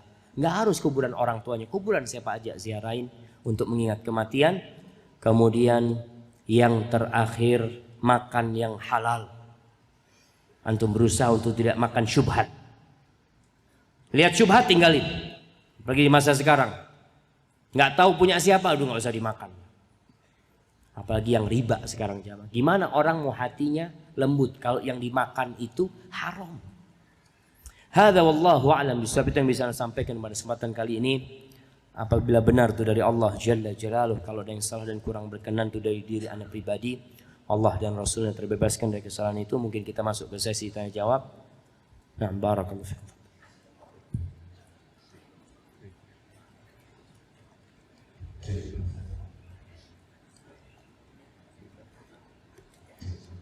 Bismillah, Assalamualaikum. Alhamdulillah, lewat ceramah di YouTube yang Anda nonton 2 tahun yang lalu membuat Anda mantap untuk berhijrah. Namun di tengah perjalanan hijrah ini banyak tantangan sehingga Anda mulai goyah, dan khususnya di daerah Anda masih sangat minim dakwah sunnah dan praktek syirik masih ada. Maka dari itu mohon nasihatnya Ustaz dan Ahwat kalau bisa antum agendakan safari dakwah ke daerah-daerah. Masya Allah, daerah-daerah. Ini ada penggelapan nama. Baik. Yang pertama kita bersyukur kepada Allah Jalla Jalaluh adanya media. ini bermanfaat untuk dakwah. YouTube memang mungkin yang bikin orang-orang non muslim. Kita perlu menenggelamkan YouTube dengan hal-hal yang positif. Ketika seorang hijrah, dia memerlukan teman. Rasulullah SAW hijrah ke Madinah tidak sendirian. Siapa yang mendampinginya? Abu Bakar Siddiq radhiyallahu taala anhu. Ketika sampai Madinah, orang-orang muhajirin tidak sendirian. Bersama siapa mereka? Ditemani orang-orang Ansar. Orang muhajirin sampai Madinah nggak punya rumah, nggak punya pekerjaan, nggak punya kerabat dia di Madinah karena kampungnya orang. Tapi orang-orang Ansar membuka hati mereka, membuka tangan mereka menyambut teman-teman yang hijrah. Maka nasihat ana, kalau kita melihat teman kita hijrah, langsung antum temenin dia, antum peluk dia, antum bersama ana. Untuk cari teman-teman yang baik. Berkaitan dengan kegiatan di kampung mungkin ya, yang masih banyak ritual-ritual yang tidak sesuai dengan syariat, bahkan ritual-ritual kesyirikan, itulah kewajiban antum untuk berdakwah. Rasulullah SAW sendirian ketika berada di kota Mekah, satu persatu orang itu dapat hidayah. Walaupun akhirnya Nabi SAW hijrah. Nabi SAW mengutus Mu'adz bin Jabal ke Yaman, berdakwah di sana. Mengutus Mus'ab bin Umair ke Madinah, berdakwah di sana. Maka tugas antum ketika antum sendirian, antum berdakwah. Anda nggak punya ilmu, Ustaz, belajar. Anda nggak bisa, Ustaz, sibuk punya pekerjaan. Antum cari Ustaz. Panggil Ustaz, Anda minta tolong Ustaz. Ustaz datang ke tempat Anda. Di sinilah Ustaz, sepekan umpamanya dalam sebulan atau apa. Karena banyak orang yang tidak paham. Dan jangan terpaku dengan ustadz-ustadz yang terkenal. Kenapa? Ustadz-ustadz yang tersohor ini sudah jadi tumbal ketenaran dia. Dia sudah capek. Kadangkala dia harus membagi waktunya antara umat, antara keluarga, antara ngajar, antara orang tua.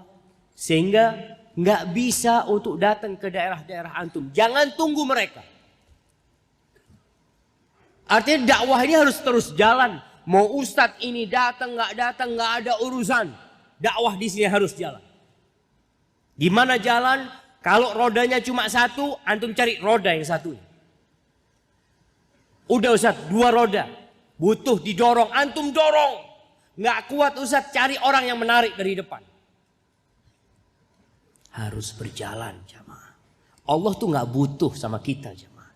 Kita yang butuh sama Allah SWT. Antum akan dapat pahala kalau satu orang dapat hidayah lewat antum. Orang itu dulu nggak sholat, orang itu dulu nggak puasa, orang itu dulu melakukan kesyirikan lalu dapat hidayah lewat jalan antum, masya Allah. Antum akan terus dapat pahala amalan baik orang itu jamaah. Maka jangan pernah putus asa dan jangan menanti ustadz-ustadz yang punya nama. Karena mereka sudah sibuk dan susah mungkin untuk datang ke tempat antum. Barakallahu fikum.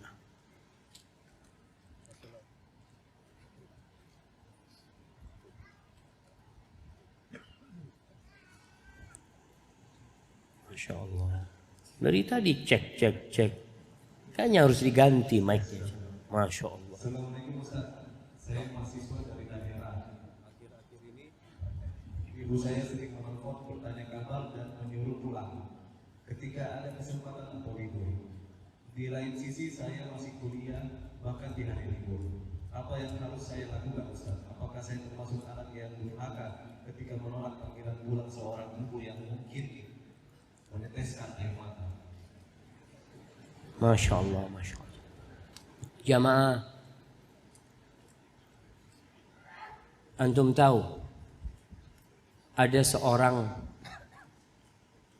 sahabat yang datang kepada Nabi SAW minta izin membaiat Nabi untuk hijrah dan berjihad di jalan Allah. Ditanya, orang tuamu masih hidup? Masih hidup ya Rasul. Pulang sana. Engkau mau cari surga? Falzam rijlaha fa innal jannata tham. Engkau duduk di kaki ibumu. Tetap di sana. Jangan kemana-mana. Di situ ada surga. Ini mau berjihad.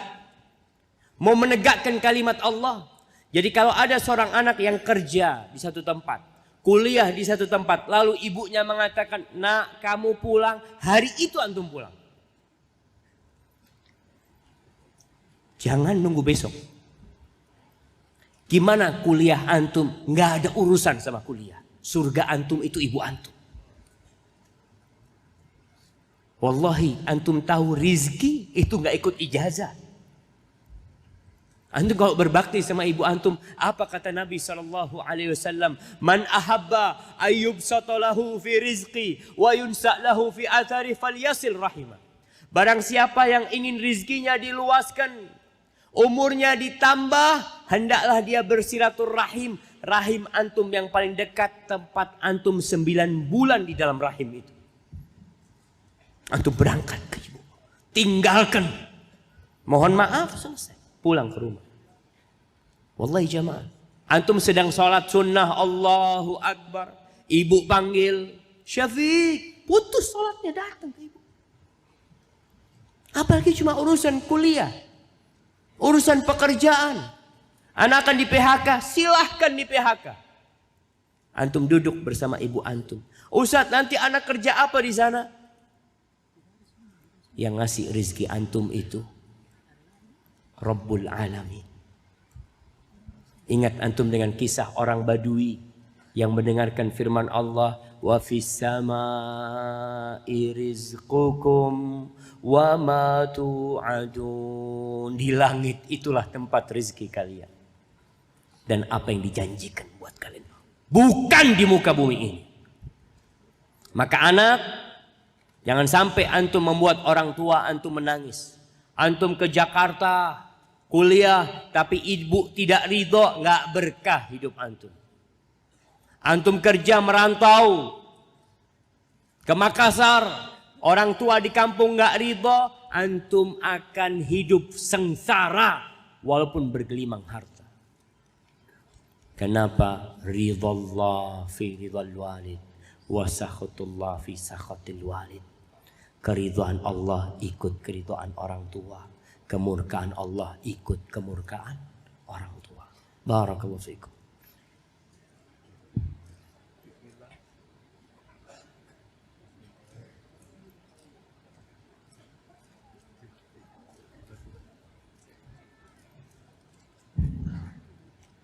Bismillah, Ustaz, anak mau tanya. Kadang pada malam hari atau menyendiri serasa sedih karena takut pada Allah.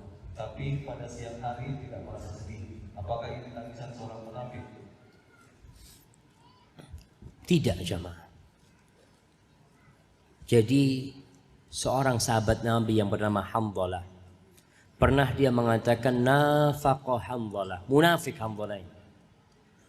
Ditanya sama Abu Bakar, kenapa engkau mengatakan itu? Kita tuh kalau sama Nabi SAW, seakan-akan surga dan neraka itu kita lihat secara nyata. Tapi iza afasnal ahl wadhaya wal aulad. Tapi kita kalau sudah sampai rumah, ketemu sama anak-anak kita, sama istri kita, sama urusan pekerjaan kita, nasina katsiran, kita banyak lupa. Kata Abu Bakar Siddiq, sama, aku juga seperti itu. Yuk kita datang menjumpai Nabi SAW.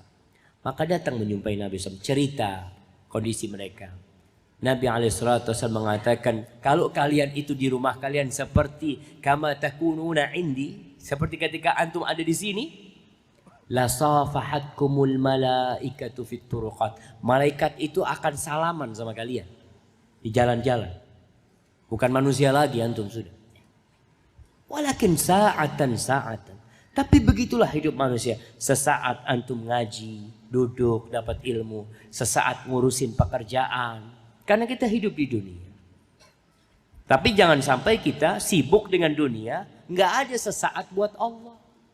Nggak ada sesaat buat ngaji. Ada orang yang 1 bulan nggak pernah ikut kajian datang ke masjid. Sama sekali. Sehingga dia akan lupa. Ketika lupa, hatinya keras. Allah mengatakan alam ya'ni lilladzina amanu an takhsha'a qulubuhum li dzikrillah wa ma nazala minal haqq wa la yakunu kalladzina utul kitaba min qabl fatala 'alaihimul amad faqasat qulubuhum. Antum kalau jauh dari majelis ilmu, dari bertobat, dari mengecas keimanan antum, lama waktunya baterainya soak. Antum pernah lihat HP Android kalau lama nggak dicas, tahu-tahu nggak mau dicas. Pernah punya? Harus datang ke service center, dikejutkan. Dia itu masih ada sebenarnya, tapi perlu dikejutkan. Kayak orang yang mati jamaah, biasanya ada alat kejut jantung. Dia dikasih apa? Clear, clear. Push. Wow, belum datang nih. Jantungnya udah mati. Tapi kadang-kadang masih hidup dia ini sebenarnya. Tahu-tahu nanti dikejutkan, bernafas dia. Begitu pula jantung kita. Kadang-kadang kalau lama nggak ikut kajian, perlu hal-hal yang keras yang mengingatkan. Tabrakan, musibah, baru ingat sama Allah. Ya Allah, ya Allah. Patah kaki anak ya Allah. Antum kemana waktu main bola kemana-mana? Waktu patah baru ya Allah. Seperti itu. Maka jangan nunggu itu. Jangan nunggu musibah datang sehingga antum baru ingat sama Allah SWT. Hadza wallahu a'lam bissawab. Assalamualaikum warahmatullahi wabarakatuh. Waalaikumsalam. Ustaz, alhamdulillah saya sudah bercadar. Sudah lebih setahun. Tapi masih belum juga dapat restu dari orang tua. Setiap sholat saya sudah doakan beliau, tapi masih belum juga dapat izin. Jadi saya pakai cadar tidak langsung dari rumah Ustaz. Saya pakai cadar dengan sengaja koridor masjid atau toilet Pertamina. Itu bagaimana Ustaz? Apakah saya berdosa kepada orang tua saya? Barakallahu fikum. Nah jamaah, berkaitan dengan cadar. Hukum cadar sendiri kita tahu ada perselisihan pendapat di antara para ulama. Cadar itu disyariatkan. Cadar itu disyariatkan. Hanya kadar hukumnya apakah sampai wajib atau sunnah yang dianjurkan. Sebagian menyampaikan wajib. Jadi kalau bicara wajib mau nggak mau kita harus pakai. Orang tua ridho nggak ridho pakai. Tapi kalau sampai tingkatan sunnah, maka di sini ada kebebasan buat kita. Tinggal sekarang yang bercadar ini, kenapa orang tua tidak memberikan izin? Kadangkala orang tua belum siap. Kadangkala orang tua takut anaknya ini ikut dia aliran macam-macam. Maka kalau di rumah antum nggak bercadar nggak apa-apa. Di luar rumah memang antum untuk menghindari dilihat orang, nggak ada masalah ketika itu antum pakai cadar.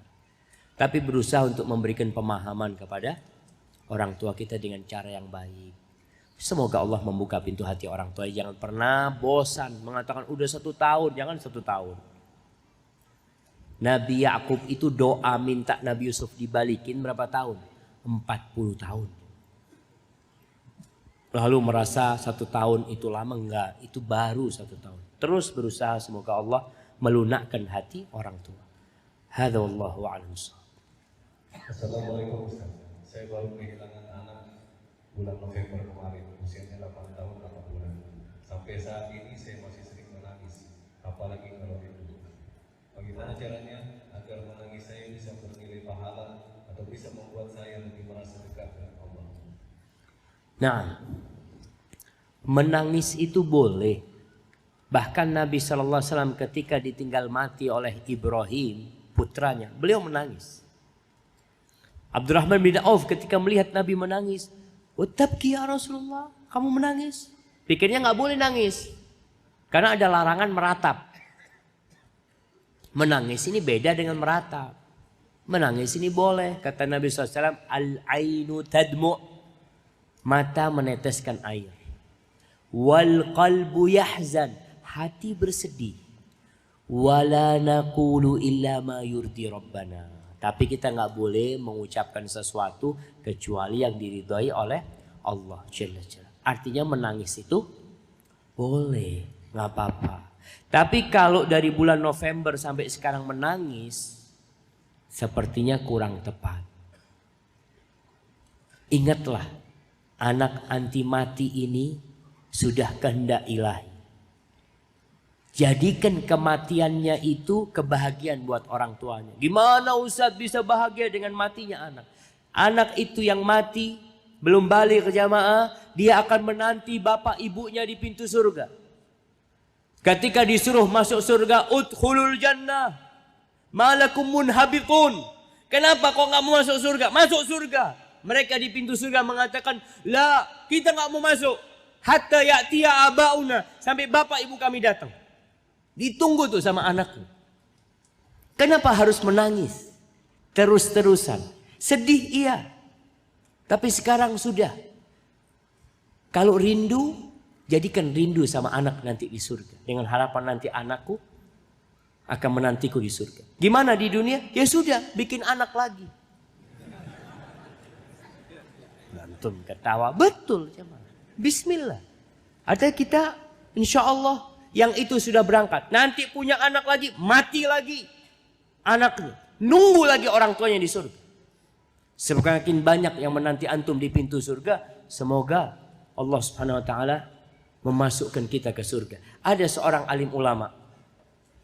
Dia itu anaknya mati. Anaknya itu sudah hafal Quran jemaah. Umur 11 tahun mungkin ya. Anaknya itu sudah hafal kitab-kitab. Ini di zaman salafus soleh. Anaknya meninggal dunia. Ketika temannya takziah dilihat. Kamu kok gak sedih anakmu mati? Kata orang ini. Iya. Kayaknya aku ingin dia mati. Kenapa? Kata dia ketika aku membaca hadis Nabi SAW. Kalau anak yang mati sebelum balik itu akan menunggu orang tuanya di pintu surga. Aku kok berharap ada salah satu anakku yang nunggu aku di sana. Kemudian Allah cabut nyawa dia. Jadi jamaah, udah yang terjadi biarlah terjadi. Sekarang mulai merajut masa depan. Selesai anak ini, anak yang ada, dididik dengan baik dan benar. Dan memang kalau anak mati ketika baru lahir itu tidak terlalu sedih jamaah. Tapi kalau anak itu sudah bisa berlari, ya, bisa minta gendong sama orang tuanya, kita duduk sama dia, subhanallah. Nasihat anak, semua baju anaknya sedekahkan. Karena gak akan balik anak antum. Antum lihat bagaimana Nabi Yusuf alaihissalam mengobatin kerinduan orang tuanya, dikirim bajunya Nabi Yusuf ke Nabi Yakub alaihissalam. Nabi Yakub itu ketika rombongan itu masuk ke kota tempat Nabi Yakub tinggal, Nabi Yakub mengatakan, inilah ajidul riha Yusuf laula tufannidun. Aku mencium baunya Yusuf. Kalau kalian tidak mendustakan aku. Betul. Tapi orang-orang mengatakan, kau masih memikirkan Yusuf? Ada Yusuf. Tapi kalau anak itu sudah nggak bisa. Jadi kadang-kala menyimpan pakaian itu tambah membuat sedih. Maka sedekahkan pakaian itu kepada orang. Insya Allah dengan cara itu Allah memberikan kesabaran kepada nanti. Hadza wallahu a'lam bissawab.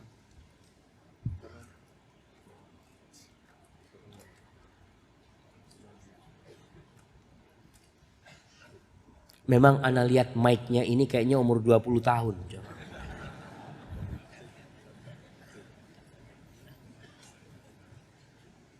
Antum pakai. Masyaallah. Assalamualaikum Ustaz. Waalaikumsalam warahmatullah. Ustaz, bagaimana cara meninggalkan kemaksiatan secara total? Karena jujur Ustaz, saya ini terkadang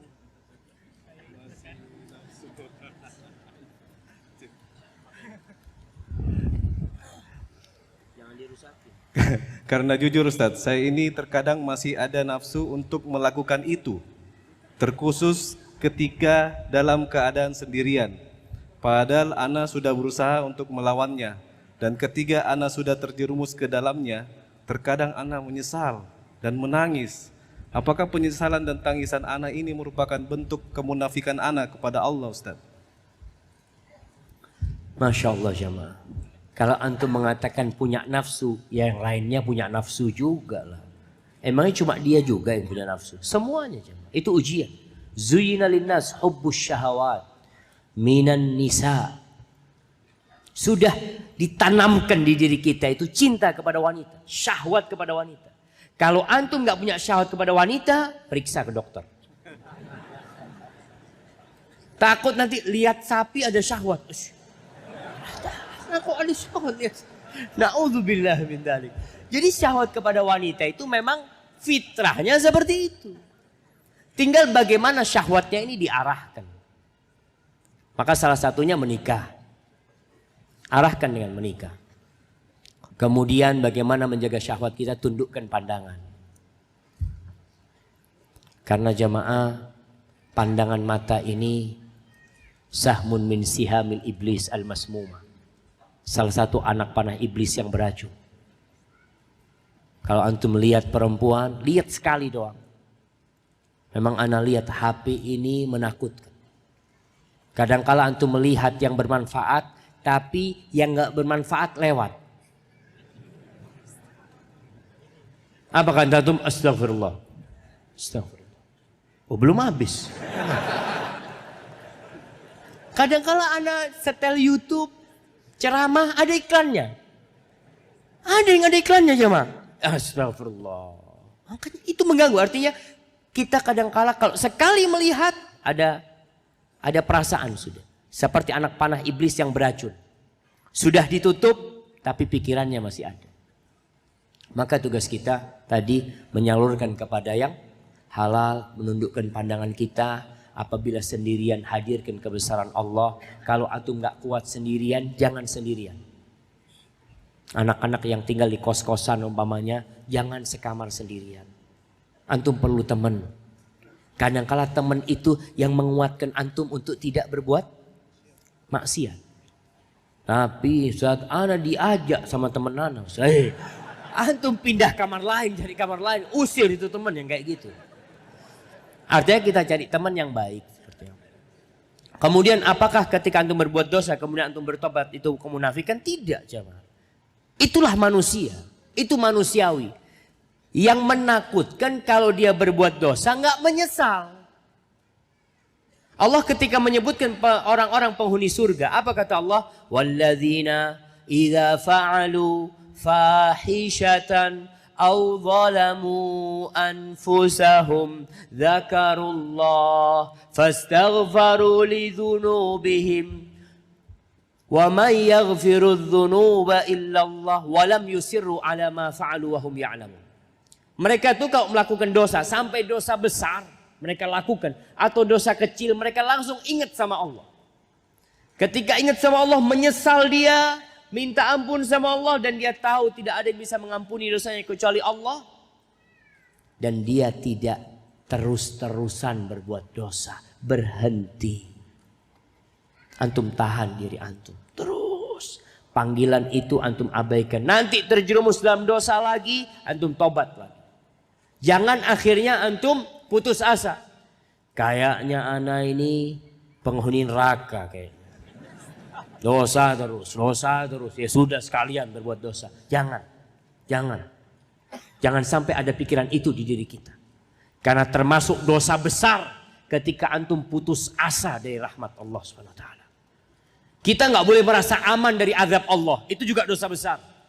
Berbuat dosa merasa, oh Allah tidak akan mengazabku, jangan. Dan jangan putus asa dari rahmat Allah.